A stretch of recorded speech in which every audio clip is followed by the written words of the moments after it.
Hello, and welcome to Wizinit. In today's quick guide, we're going to explore the power of the SCP command in Linux, your go-to tool for secure file transfers.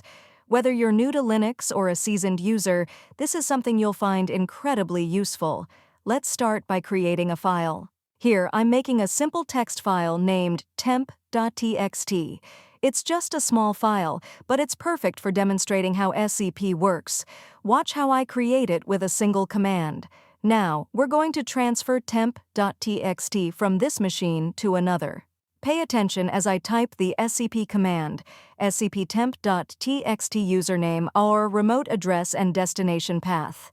This line of code is all it takes to securely send our file across the network, thanks to the underlying SSH protocol that SCP uses.